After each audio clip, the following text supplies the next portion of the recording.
Matt, yeah. I'm going to go live. I'm going live on YouTube right now. Right now.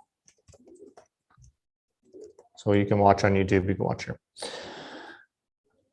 And nobody wants to see that information there. All right. So today, Wendy, Elaine, people of YouTube, of the interwebs. Today, we're going to talk about something a little bit different. Last week, of course, or 2 weeks ago, we tried the Modern Family thing. That was a monumental failure because obviously copyright and things like that. I still think watching TV shows, Wendy, English TV shows, is a good idea to improve your English. So, but first, listen to me for the next 15 minutes or so. And then obviously we'll jump back into the Zoom after. And if you're watching on YouTube and you want the Zoom link, just send me a message because I don't think there's going to be that many people today. So just send me a message and then I can, yeah, I'll send you the Zoom link because I'm a nice guy.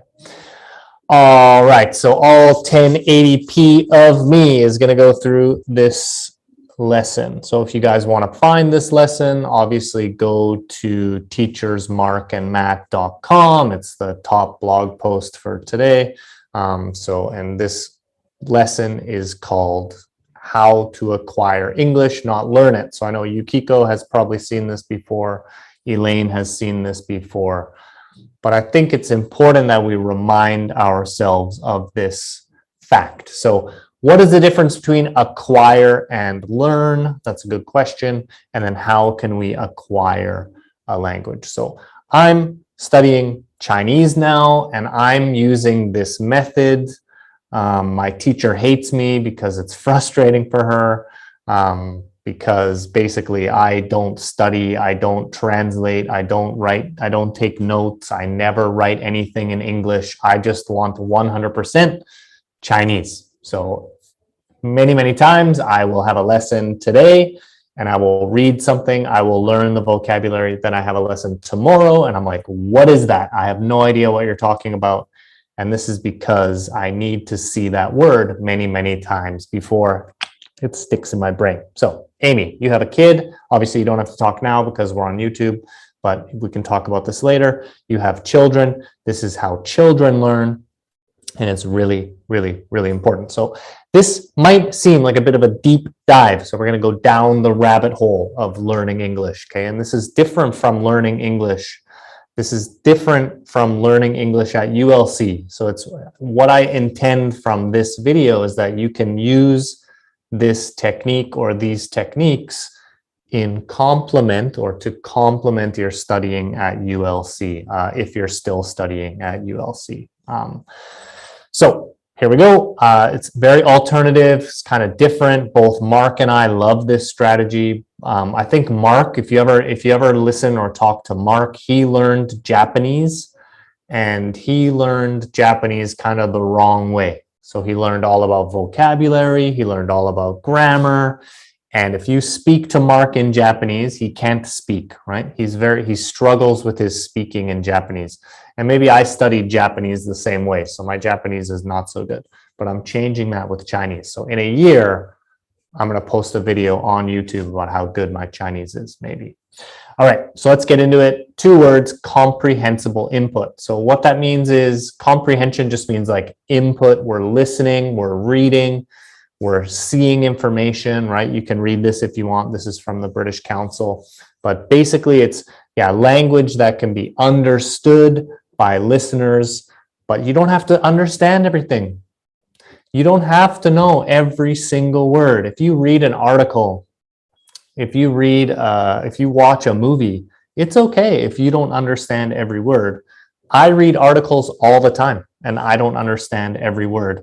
I just made a video for YouTube. I'll probably post it in the next few days where I got 50% on an English test. 50% on an English test. Because it's really hard. Because they try to trick you. They try to... But you'll see that in the other video. It's a really boring video, but it's interesting. You can watch me fail a test in English, and I'm an English teacher. which is amazing.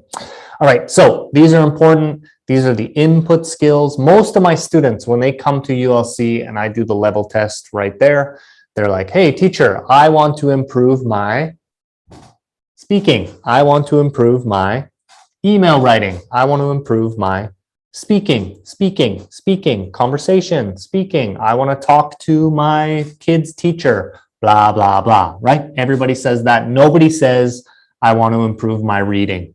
Nobody says, I want to improve my listening, right? Everybody says, I want to improve my speaking. That's number one thing that people want to improve.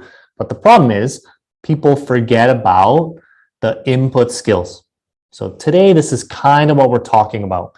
We're talking about the spoken input skills, which is listening. Like right now, you're listening to me. I'm speaking pretty quickly. I'm doing that on purpose today. So Wendy or Amy or anybody or anyone watching on YouTube that's a lower level, if this is tricky for you, if this is difficult for you, good. I want it to be difficult.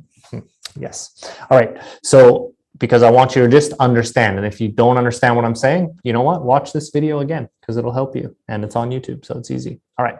So Amy, you have a baby. Babies and children, this is how they learn. Your mother never taught you. Your mother never, ever, ever, ever taught you Japanese. Your mother never taught you English. Your mother never taught you Chinese, right? Or maybe she did, but she wasn't like grammar on the whiteboard. If you made a mistake, she'd be like, right? That's not how you say it. You say it like this. 水饺, right? No, right? Nobody does that. We just say to our children and they learn naturally, right? They just learn naturally. They pick it up. They learn by comprehensible input. So Amy, you're going to love this because you have a kid. Wendy, you have a few kids, but they're too old. Amy, you have a baby. So this is going to be something really cool for you. But babies, children learn through comprehensible input. Think about this for a second. We don't teach our kids like this. We don't teach our kids in a classroom. They don't have a textbook where we're giving them grammar structures, right? We just speak to them.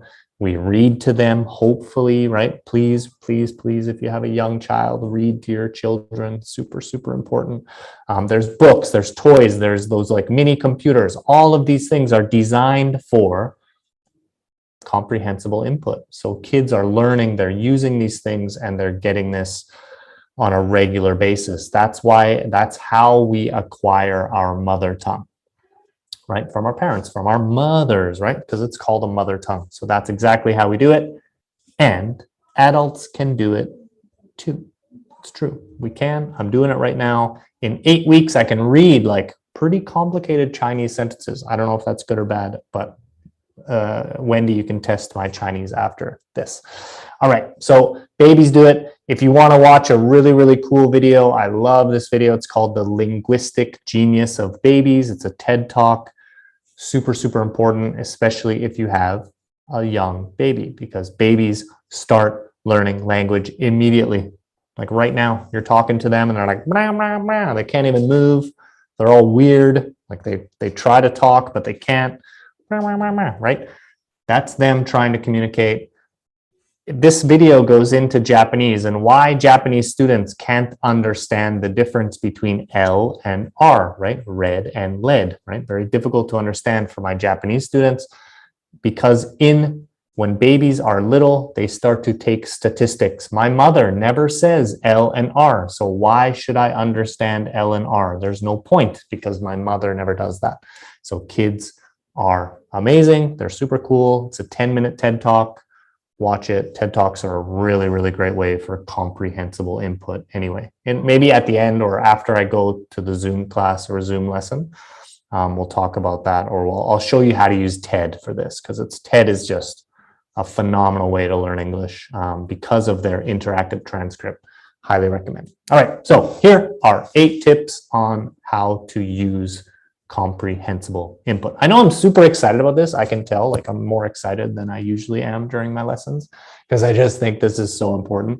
I often have if I teach a new class, I often have to spend at least the first 1 or 2 classes trying to teach my students about this, like how to start using these techniques to really, really help. So number 1 is to read or listen or both at the same time. Super valuable. We go back up to these input skills. If we can do both of those at the same time, so valuable. We're reading and we're listening at the same time. Unreal. Do it every day. Super important. But one thing we can do is read children's books. Now, children's books, but teacher, I'm an adult. I'm 25 years old. I'm 30 years old. I have a baby. I don't want to read children's books. Well, children's books have very, very complicated English, actually. Maybe not this one, but like this morning, even though Magnolia tried to be careful, she spilled a little honey on the kitchen counter. Now, this is probably for an elementary student. This book, if I were an elementary English learner, this is perfect because maybe I don't know what honey is, but I can look at this picture and I can see. I don't need to take my phone, my iPad, my computer. I don't need to translate the word. And we're going to talk about translating in a minute. Stop doing it. I don't need to find that word because I can see, okay, this morning, okay, I can guess it's morning, right? Even though Magnolia, okay, capital letter, that means it's a person. She tried to be careful. She spilled a little honey on the kitchen counter. What is a counter? 1, 2, 3, 4, 5? No, a counter is like a table, but not a table. It's built in, right? But we look here, here's some honey. We can tell that's honey, at least in the US, this is or Canada, this is a very common honey bottle. And we can see it's spilled. It's spilled on the counter, right? And on the previous page, she's eating porridge, right? So this is porridge, not congee, not Asian porridge, but Western porridge, which is like oatmeal. But we look at the picture, we see all of this information, even though it's just a little bit of English. If we read this book, this children's book, it's really, really going to help because we use those pictures to help us input the meaning of these words. And if you don't understand any word, it's okay. Never, never check it. You don't have to check it. Native speakers don't know every word. It's okay. It's okay. Super okay. So combining two skills, listening, reading, same time, really, really good. So I got this screenshot from Epic. Getepic.com. I think actually it's free. You can read, or you can, I think you can join for free and you can read like 2 hours a day or something like that. So obviously read this with your kids if you have, or with your husband, Amy, that's also okay. But read books, man. I'm telling you, read books, read with kids, read to your kids if you have kids, because that's comprehensible input. All right. So that's number one, read children's books. Magazines are also really good, or just look at pictures, or if you have a teacher, if you have a private teacher or something, or, go through a magazine and kind of have the teacher describe that picture to you. And if he can describe that picture to you, that gives you an image of what he's trying to say. And then that will help with comprehensible input, just like we do with our children. I know I'm going to keep repeating that again and again because it's super important. All right, so number 2. Now this is kind of counterproductive because I've said this before, but learn vocabulary, learn phrases, learn, basically don't learn grammar at the beginning. So again, Elaine, you're like way up there. Wendy, you're still in that stage. Amy, you're still in that stage, intermediate. Grammar is not that important, actually. I know when you come to class, we teach you grammar because that's the common European framework. And it is important, but it's not that important. Actually, learning vocabulary, being able to communicate is way, way more important, right? So of course, a grammar course is important, or like a group class is important, but read and listen. The more you read, the more you listen, and you don't worry about the grammar. You don't think about the grammar. If you're watching Friends or you're watching Modern Family, you don't have to stop and be like, oh, why did he use present perfect? Why did he use past simple? It's not important. Just try to remember, and the more that you watch it, the more that you repeat the same show, the same book, the same movie, the same children's book. I know Elaine just said, read. The more you do that, the better it's just going to stick in your brain, right? It's going to stick in your brain. So don't memorize it. So I don't want you to memorize anything. So this is why my Chinese teacher hates me, because I don't try to memorize anything. I'm just trying to learn it the next time I see it. So when I see it, maybe I see it 5 times, 6 times, 7 times. Actually, it takes about 40 to 50 times to lead to comprehension, right? And that's what we're talking about, comprehensible input. Comprehension means you can see it, you automatically understand it. But when I see it, I don't translate it to English. because I'm never translating. I'm never using a dictionary. I'm just, when I see it, my brain thinks in Chinese. When I see a Japanese word, my brain thinks in Japanese, because that's how I learned. Actually, that's how I learned Japanese as well. Because I've never translated. I never ever use a translator. I don't have a Chinese English translator on my phone. Never do it. The only time I'll translate is if I'm sending a message to someone and I want to make sure I'm correct, like because I'm typing the pinyin to Hanzi, right, or the Chinese characters. I want to make sure it's correct. I'm not saying like, yeah, go kill your mother or something like that. Right? I don't want to say that. So I want to make sure the message is correct.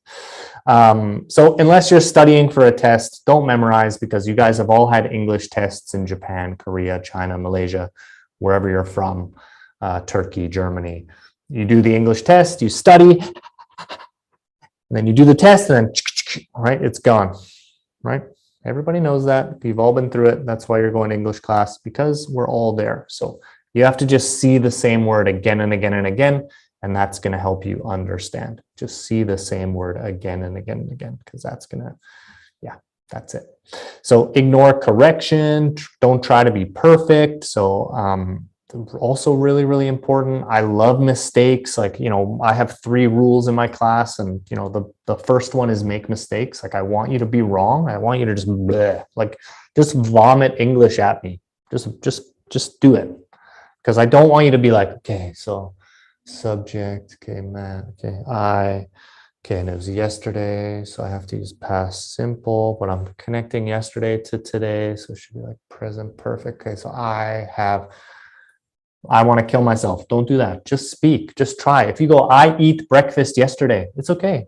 If you say I eated lunch yesterday, it's okay. If my kid says that, I'm not like, speak English properly, right? I'm not angry with her. I'm not mad at her because she said I eated lunch, right? Even though that's wrong. I'm not going to slap her around and be like, you're so stupid. Why would I do that? I'm not going to do that. But what I'm going to do is casually be like, oh, cool. You ate lunch yesterday? Oh, wow, that's interesting. What did you eat? So I'm just gonna pop that in there. I'm not going to tell her she's wrong. I'm not going to tell her she made a mistake, because I'm a human. I'm a nice guy. I'm not going to do that to my beautiful little cute daughter. I'm just going to be nice. So same thing. Teachers should be the same, actually. I think teachers, we shouldn't correct students all the time. A lot of my students, sometimes they don't like me because they say I don't correct them, but I do, secretly and silently and indirectly. So I am correcting you, but I don't want to correct you every time, because then you're going to go home, my English is terrible, oh my God, I suck, right? And we don't want to do that, right? So we want to make sure we don't focus on correction or being wrong, or right, why? Like we just want to try, and we want to get it out, and we want to speak, right? So I love this little picture here, right? Sometimes we do get it wrong, but that's okay. It's the only way to figure out how to get it right. So we need to make mistakes. If we make mistakes, we grow, and then as we grow, we become better. So I think a lot of beginner students, elementary students, pre-inter students make mistakes. It's okay. Like advanced, actually, probably advanced class, there's more mistakes in an advanced class than there is in an elementary class. So don't worry, it's okay. So focus on grammar. So this is like Elaine, right? This is Elaine's problem. This was my problem as a native speaker. I didn't know grammar. I had no idea what grammar was when I first became an English teacher. And I've probably told this story many times on this YouTube channel. I kind of said, thank you, Elaine, good. I kind of said, when I first became an English teacher, my first day, my boss gave me a English file book, like the second edition. It was a long time ago, but he gave me the English file book. He said, today you're teaching pre-intermediate. And I was like, oh yeah, cool. What's pre-intermediate? And he was like, level 3. And I was like, okay, cool. He's like, yeah, and you're teaching present simple. And I was like, yeah, okay, awesome. What's present simple? And he was like, what, you don't know any of this? And it was my first day as a teacher. And I was like, no, I have no idea what you're talking about. I didn't know what present simple was. I didn't know what present perfect was. I had no idea. But of course, I was fluent, right? I could write, I could read, I'm pretty smart, I guess. But I didn't understand grammar. So I think once you get like past, even upper, even advanced, that's when we should start to focus on using grammar correctly, right? Don't worry about it first. You'll never be perfect. It's not possible. Even native speakers are not perfect, right? So I said here, right, my wife hates that I'm learning Chinese. I mean, I think she likes that I'm learning Chinese. My wife is Chinese. I think she likes that I'm learning Chinese, but she kind of hates because I just kind of say just bullshit sentences all the time. Like I just try to speak Chinese, even though it's super wrong or I know it's wrong. And she's like, ugh. And I'm like, yes, but do you understand? She's like, yes. She understands what I'm trying to say. The grammar is terrible. I'm using the wrong vocabulary. My pronunciation is horrendous, but I try. And that's all that matters. And then the more I try, if I continue to try for 1 year, 2 years, guess what's going to happen? I'm going to be fluent. Maybe my Chinese won't be perfect. My pronunciation won't be perfect, but I can listen, I can read, I can understand. That's the most important thing. And actually, I can be understood. So focus on grammar when you're ready, right? And then fluency first. Always, always, always fluency first. So this is a guess, and I know this is true for all of you that are even watching, maybe not Elaine. But most of you think about the grammar in your head, think about the vocabulary, you translate it to English, you translate it, and then you speak, right? Yeah, stop doing that. Just speak. Don't worry about it. You're going to be wrong. You're going to make a million mistakes. That's okay. All right, number 6, find a classmate. So this class, for example, it's free, obviously, for you guys. After this, put you into breakout rooms, and you're just speaking English. You're not worried about what you're talking about. You're not worried about if it's perfect, if it's correct. You're just trying to communicate. And yeah, you know what? Some of you are advanced and some of you are pre-intermediate and you have to talk to each other. That's life. Like if you get a job and you work in a job and someone's English is better than you think you have to be like, what are you going to do? Someone's English is worse than you. You got to break it down. You got to still communicate. Really, really, really important. So find a classmate, find a friend. I always say if you're single, find an English speaking boyfriend or girlfriend. That's the best way actually to acquire a language. But if you're not single, don't do that. Your husband or wife will be angry. Okay, and this is, for me, most important thing. This is the most important thing. This is the thing that really, can I say this on YouTube? Or is anybody watching? Oh, there's a few people watching. It really pisses me off. Really makes me angry. Stop translating. Stop it. Stop it. Please. Make a promise today, right now. You're going to stop translating because it doesn't matter if you understand every word. And if you translate, I promise, this is like science. You can try to prove me wrong. If you translate, you're slowing your progress. You are becoming a worse English student if you translate. That's true. I promise you. I promise. So for example, I'm going to ask you a question. Look at this cute little kid. He's so cute. It's not my kid, but it's cute. Can he swim? Can this kid swim? He's in a pool. He's by himself. But can he swim? My answer is no. He can't swim. Maybe he is swimming, but he can't swim. If this kid, if he falls into the swimming pool without the flotation device, he's going to sink to the bottom, right? And he's going to die. And that's sad. Nobody wants to die. But this is exactly what you're doing when you translate. Yeah, you can swim with your dictionary. You can translate. But when I ask you a question in the class and I'm like, oh, hey, what did you do this weekend? Right? Because you're translating and you're, nani o shita, right? What did I do, right? Like, oh, I drank some coffee, something like that. So you can't really swim. You can't speak English. But this is Mark, and Mark will agree. I'm not just being mean to Mark. I love Mark. But this is Mark with Japanese. He translates everything. He learns individual words, and he translates those all back to English. So when he has to speak or have a real fluent conversation, he struggles because he kind of learned this in the wrong way or in the traditional sense. So this is a really, really, really important thing. Don't translate, stop it. Yeah, please. You're just going to translate in your head forever. If you ever, and if I'm wrong, you can tell me after I close the YouTube. But I guarantee you are translating English to Japanese or English to Chinese or English to whatever your native language is, and then you're changing it back, and then you're speaking. So that's why when the teacher asks you a question, it takes you 30 seconds to answer. Hey, what'd you do this weekend?